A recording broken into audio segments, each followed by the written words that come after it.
The greatest danger facing Israel and the world is the prospect of a nuclear-armed Iran.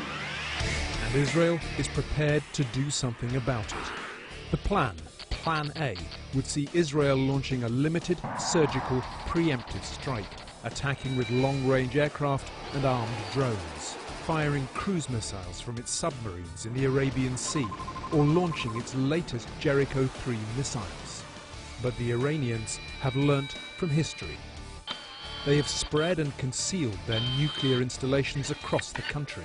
So in this scenario, instead of hitting a single target like in Iraq or Syria, Israel would have to target all 7 Iranian nuclear reactors. In this sort of surgery, many people die. The Israelis could attack Iranian nuclear facilities, but they wouldn't be able to inflict long-term permanent damage. And Iran would have to retaliate. If Iran retaliates, every U.S. ally in the region or Israeli ally in the region is a potential target. Iran's ally, Syria, could also join in. Plus Iran's proxy forces, like Hezbollah in Lebanon, would fire rockets into Israel. And there's the possibility of unconventional attacks on Israeli interests across the world.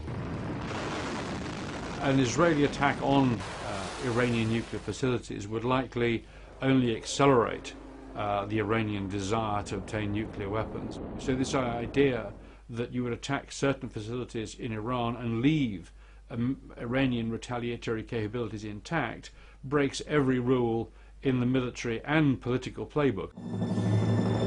So, what's Plan B? The United States and the international community are determined to prevent Iran from acquiring nuclear weapons. The US military have had plans really since the fall of the Shah for military action. Cyber warfare is stage 1. Stage 2, in the military sense, would be massive ordnance air blast bombs, or the MOAB, mother of all bombs. This is the most powerful traditional military non-nuclear bomb that the US has in their arsenal. There are also new generation of bunker busters. An American strike would be neither limited nor surgical. A massive American attack on Iran would be able to attack some 10,000 different aim points, more or less overnight.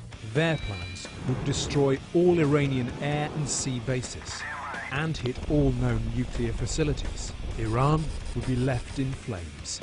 The Americans would claim that these were surgical strikes, although I'm sure there would be very, very considerable casualties, of course, but mostly off camera. If the US or Israel hit a nuclear reactor that is going at full steam, you have potential of a giant dirty bomb, and then the civilian deaths could be in the hundreds of thousands.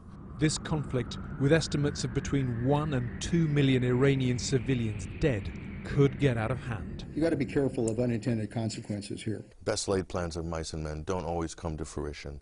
Chaos theory can come into play. This is uncharted territory for both America and Israel. After such a massive offensive, Iran would fire everything it had left towards Israel. It would launch wave after wave of attacks against Western targets in Iraq and Afghanistan, and damage ports and oil refineries in the Gulf. The US would ask its NATO allies for support, dragging Turkey and the 2 nuclear powers, Russia and China, reluctantly into the conflagration. After the first stage of an attack on Iran, this could balkanize the global geopolitical scene into a new Cold War scenario. The consequences for the world as a whole are a terrible return to 19th century power politics, which of course produced the First World War. The result could be apocalyptic. A new wave of global violence could follow, and soaring oil prices would be the final blow to a global economy in chaos. Are such doomsday scenarios bluff, psychological warfare?